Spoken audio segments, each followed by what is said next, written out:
I never say I love me. That sorry shadow I could turn out to be. Sometimes I cannot, just can't understand where my head is at. Oh, what my heart is saying all throughout the struggle. Sometimes I feel I can't shake the habit. I just can't wake up. But I know in the end I'll be the shield. 'Cause the road will go with me always out. Making no compromise. Fighting for a better life. This is LOI Games, back with some more Persona 4 Arena. Where we last left off, Yosuke got us real mad. I can tell you that right now. Yosuke started talking smack about Naruko-chan. And I can tell you that I'm gonna smack him. So let's continue. He's definitely not the Yosuke I know. Yosuke is my friend. He wouldn't be so callous as that. At least I thought so up until now. He was the one who had to face the pain of losing someone he cared about when the murders first started last year. I can't hate him for accidentally mentioning someone who was dead, but the way he's acting, he's doing this on purpose. I silently draw my sword and face Yosuke. Draw your weapon. You'll get your fight. What? Dude, what are you saying? You told me you let me win by default. To be honest, I was thinking that this Yosuke before me was some kind of fake. I even wondered for something, that if something had happened to him, and Yosuke's shadow had appeared again in this world. But this wrongness that I keep sensing is nothing like that. This probably is the real Yosuke. And the strangeness I feel is because these words really are coming out of the mouth of someone I never thought would say them. If so, then I don't know if you're being controlled or if there's something else going on here. Either way, you must understand the best way to resolve this situation. yeah, Yosuke, if you don't want to fight me, then I'll kill you right here and now. There's no way to tell if what I'm saying is getting through to him at all. But if I want to figure out what's going on, I'll just have to fall for this trap Sorry, once. but I'm gonna go all out. No hard feelings. Right? Huh? All that talk and you're gonna fight against your partner after all? Shut up, you say. No, I like you. Oh, whatever. Let's hurry up and get this started. Ready? You bet I am. Let's roll. Bookmark. Yeah. Right there. Scene 3. Let's go.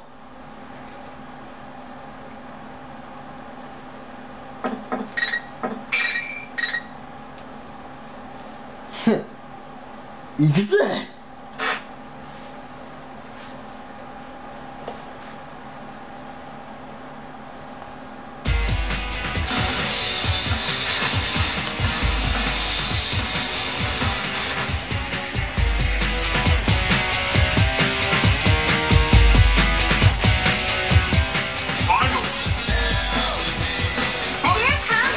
Come on.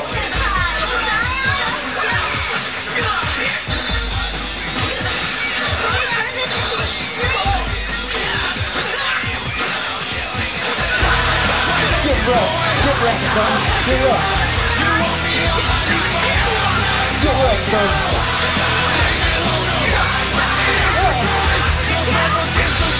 Get him now. Let's do this. Behold, my persona, the truth. million arrows.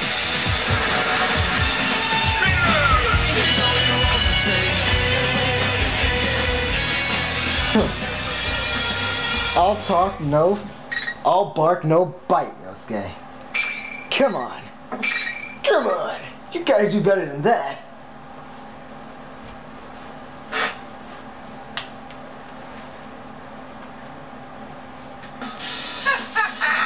Amazing, Sensei! Keep that up and 2 on ahead! Ahead? You're gonna continue with this? Teddy, about Nanako. I don't want to spoil the surprise. If you want to find out, you'll have to get to me! Dang it, Teddy. Tell me where Nanako is right now. I'll kill you right here and now. Come on. Right here. I can't say why, but I think you should hurry. What? Is that a threat I hear? You little... The monitor shuts off. I still haven't learned anything about Nanako, but he did seem to have been expecting me to ask about her. I don't want to think about it, but Nanako really may be here. The moment the monitor turns off, the students began to leave like waves in the tide. In the reckoning tide. I cannot read. Can't read. No, they don't look like students anymore. There's something inhuman, just taking the shape of students. I was focused on the fight to notice. I was too focused on the fight to notice, but seeing the true form were coming through. They look like silhouettes. Could they be shadows? Even so, I don't sense any hostility from them. Well, if they're not a threat, and they're going away, there's no need to chase after them. Besides, there's something more important to do now. Yosuke, are you alright? Get up! I walk towards where Yosuke lies, collapsed on the ground, and give him my hand to help him up. Ow! Couldn't you hold back a little? I seriously thought you were gonna kill me. You talked about Nanako! What are you talking about? You talked about Nanako, come on! Same went for you. I wouldn't have stood a chance if I held back on you. That's a lie. Yosuke grimaces in pain as he stands, but he doesn't seem to have suffered any severe injuries. That's good. I'm having second thoughts on him though. That's good. I knew I couldn't risk going easy on him, so I was a little worried that I actually hurt him. But once we get a good look at each other, Yosuke's demeanor suddenly changes. Anyway, that aside, shut up about the nurses already. It's not like that's the only thing I ever think about. Yosuke. Come on. So you have a nurse fetish, huh? A nurse complex? I'll ask Chie to do that for you. What's this about nurses? What is it about nurses? I don't know what you're talking about. You were harping on it the whole time. How can you stand there and constantly bash my taste in women with a straight face? Because it's fun. Is it such a crime to like nurses? Wait a second. Hold your horses there. Don't get your panties in a wad, okay? I don't understand why he's suddenly angry, but he's not making any sense at all. I tell Yosuke to calm down, and we go over what he thought had happened before the fight. We learned that our memories of what each of us had been saying didn't match up at all. According to Yosuke, it seems that I'd been, teasing him about his taste in women. Yeah, a nurse fetish. Yosuke was so heated up over what I'd supposedly said that he almost went into graphic detail, but I stopped him before things went too far. I mean, really, it's the best for both of us if we pretend this had never happened. Yes, thank God.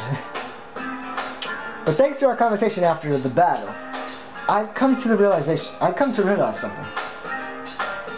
If we've been hearing each other say things neither of us have been meaning to say, then... Yosuke, let me ask you something. Is it true that Nanako is here in this world? She is? Yosuke is at a loss of words. He had no idea what I was talking about. It's just as I thought. Yosuke doesn't know anything about Narukami. If that's true, then what I had heard Yosuke say before the fight was something that Yosuke couldn't possibly have said. This only makes me more convinced that I have the right idea. What I heard wasn't what Yosuke had meant to say. I don't know how, but something else had made Yosuke say those words, even if he didn't know he was saying them. That reminds me, Teddy on the screen had said that I needed to get to him if I wanted to find out the truth. I pretty much am the truth. That's my title. The Truth! Does that mean that Teddy had done this to us? I guess there's no choice but to keep going. Yep. Leave the nurse fetish boy behind. Nanako is good friends with Teddy. I don't want to imagine it happening, but if Teddy wanted to kidnap Nanako, it's certainly possible he could have. I want to go home at once and check to make sure she's okay, but I have no idea where I am. Even worse, Teddy holds the means of returning to the real world. He has the portal! He has the portal gun! That's what he has! There's no way out of here unless I find Teddy on my own. The lone wolf.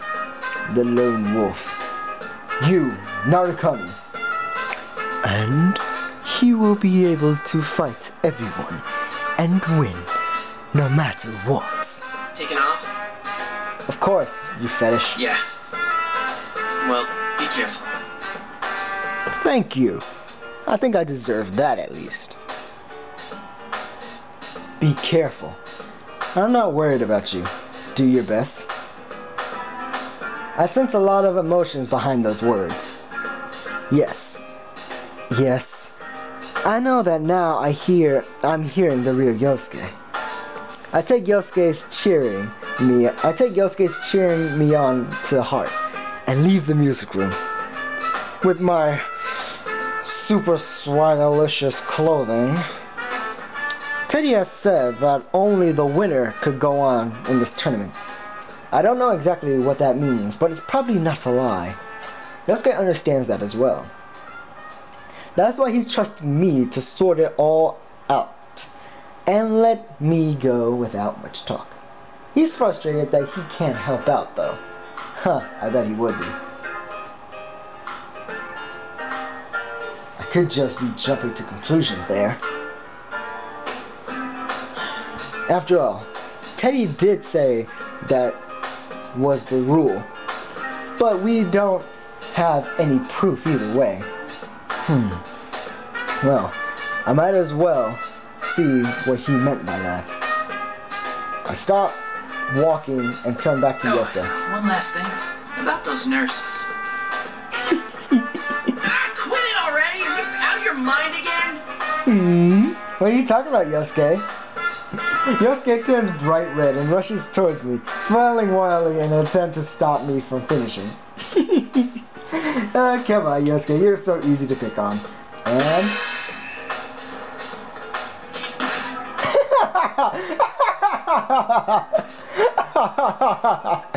that looked like and sounded like it hurt. There's a painful sounding noise as he runs into something invisible and slowly slides to the floor. What is this? A wall. So there's an invisible wall. Looks like the loser can't leave the room. Ha, loser. Ha, loser. It looks like there's some force that prevents the loser from leaving the area where the fight took place.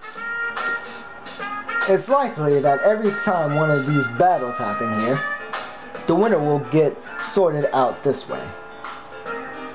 That's annoying. I see how it works now. Thanks. Yeah, thank you for being my decoy. Now I don't want to get painfully hurt if I lose it. If Teddy really has kidnapped Nanako, and if he has, I'm gonna kill him. There's no time to lose. I must kill Teddy before anything happens. Don't use me as your guinea pig. Wait, that's it? Hey, don't wear yourself out, alright? Trust me, I won't. I got a long sword. People won't touch me. I turn away as Yosuke shouts at me. Not to worry, Yosuke. I give him a quick smile before leaving the area. For real this time. Hey, about those nurses though. Are they cute? Okay, I'll stop. They're Spanish. At that moment, I feel a wave of distortion crash on over me. I'm surprised that this is happening without warning, but it's not a threat. After all, I know this feeling all too well. Save it the game of this.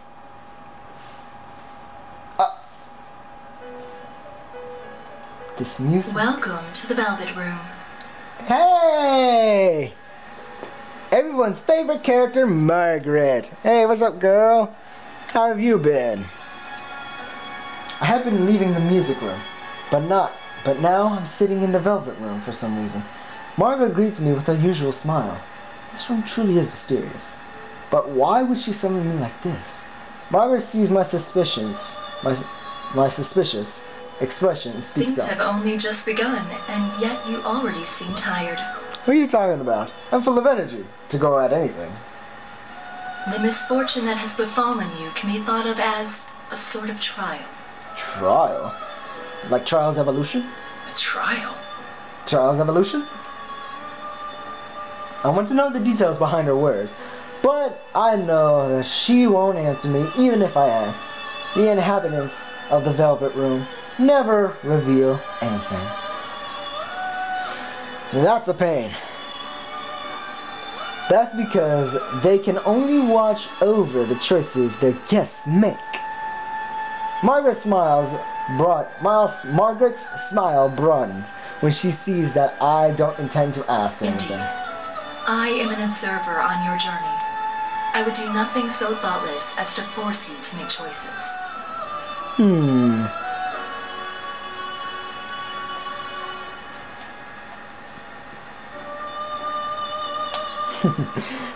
I'm just staring at something. Indeed. Oh yeah, she wants You do something. not need such provocations. I already know that you shine brilliantly enough. This shines you speak of. She talking about my eyes? Could it be my ability to use personas? Yes, that is part of your brilliance. Personas are masks of resolution, strengthened by controlling one's heart, by forming bonds. I want to form a bond with you. Wait, what? You understand this well, don't you? Pretty much. Yeah, that's how we all fought until now. Yep. Yes, indeed. But one's heart is intangible. It cannot be seen and cannot be felt. Well, I mean, like, you can see a heart. So, like, you just gotta rip it out. And you can't feel a heart. If you rip it out, you'll feel it beating. And you can't see it, because if you look down at it. When polished, it releases a strong light unlike anything else. But it can also be clouded by trivial things. Have you ever felt that way? All the time. But now that I'm alone with you, I say never.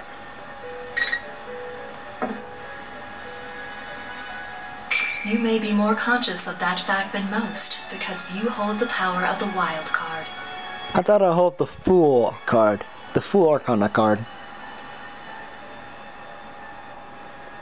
Margaret's voice fades away as she answers me. Margaret, From don't here go. on, you will be forced to re-examine the things you know as bonds. How will you face the changes to come, and what choices will you make? Don't worry. I'll go Phoenix right on them. And also I'll have my turkey sandwich. Wait, Edgeworth, what are you doing? I'm gonna smash your turkey sandwich again. Don't do it, Edgeworth. Edgeworth. Edgewater. Pew, pew. When I open my eyes again, I'm in the school's hallway. I turn around to see the door to the music room closed behind me. I was only summoned to the Velvet Room in spirit, so basically I just stepped out, but in slow motion. Did I moonwalk in there? There's no way for me to figure out what just happened, but I think back on what Margaret said and had told me. Back on what Margaret had told me. Changes, huh? I wonder how many. Even though the people of the Velvet Room avoid saying much, what little they do have to say always has meaning. Well, it's true that Margaret has said some strange things while I've known her. Trust me, she has. But she never said anything meaningless while, quote unquote, on duty. I would assume that this would be the case now. I may have to keep her words to heart. It's a bookmark? Yes. Oh yes, got my Turkish sandwich and everything. And I think that this is a good place to stop. Anyway, like and favorite if you enjoy, subscribe. Peace.